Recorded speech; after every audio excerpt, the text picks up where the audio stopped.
till now we have seen the procedure. Now let's move into the problem. So there's a problem which says there's a coin which was tossed 960 times and returned heads 183 times. So test the hypothesis that the coin is unbiased. Use alpha equals to 0.05 level of significance.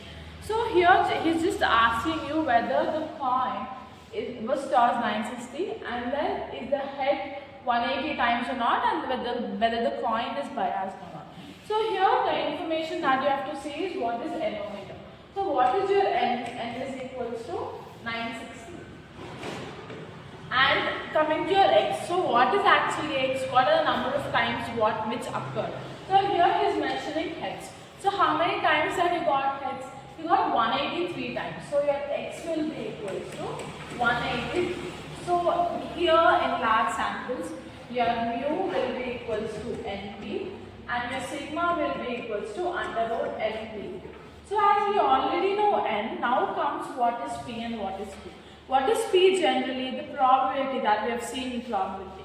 So p is, as we are talking about coin, so how many sides will be there in the coin? It will be 2.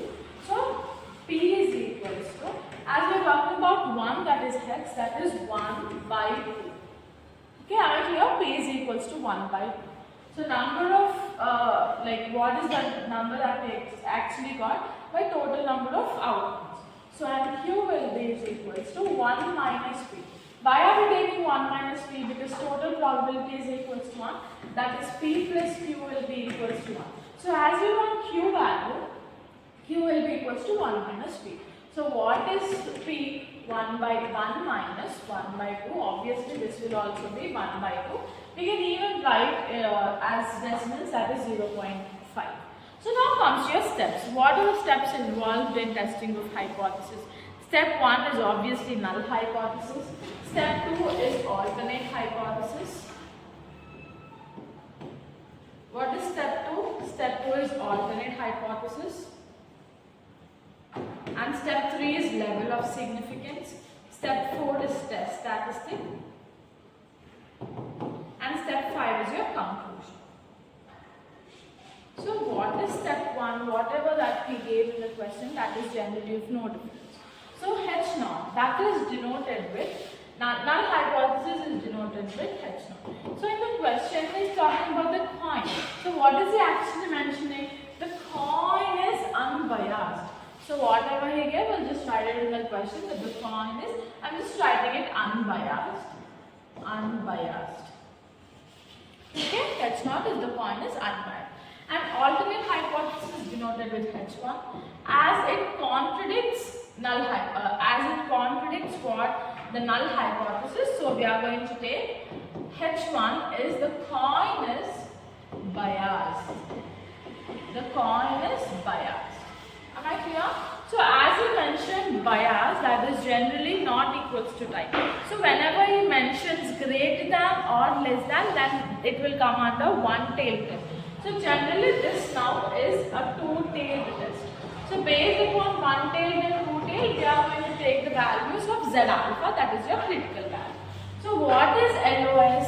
How we are going to denote LOS as alpha? He already gives C alpha equals to 0.05. That is your alpha equals to 0.05. Now what is more important after calculating Z? You need Z alpha, that is your critical value. So Z alpha. This is a two-tailed and what is alpha? 0.05. So what is the table value? This is a critical value. The table value below 0.05 and it is two-tailed. So where is two-tailed? Two-tailed and 0.05. So what is the value? 1.96. And this is the value we are taking for Z alpha. So Z alpha is equals to 1.96. Okay. After calculating LOS, there comes the crucial part. That is your test statistic. As we have already seen the formula. So what is it?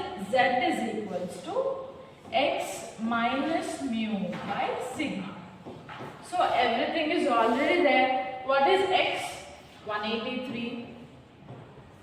And what is your mu? Np. So I'm just writing it over here. What is n? 960. And what is your p? 1 by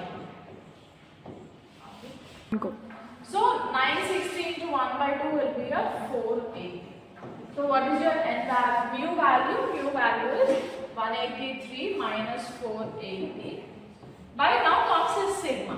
So that is your standard deviation. Standard deviation is under root of what is n? 960 into 1 by 2 into 1 by 2.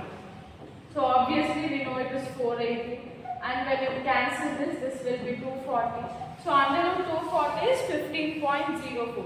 So whenever you take this in the form of decimals, just try to take 4 digits after the point.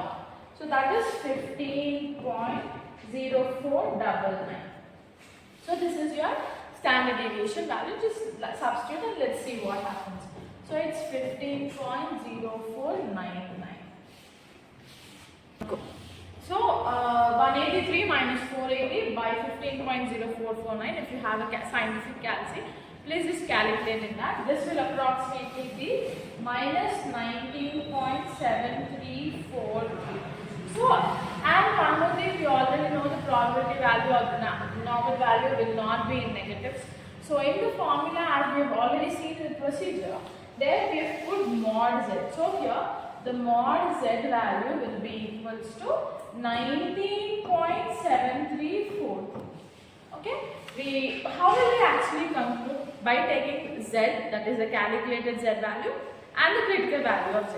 So we already have z alpha, that is your 1.96, and we already have your z, that is your 19.73. So we are just going to compare that and see whether it is greater than and less than, and depending upon that we will just accept or reject it. So what is the conclusion that we have to make? Mod z and z alpha. So how much is mod z?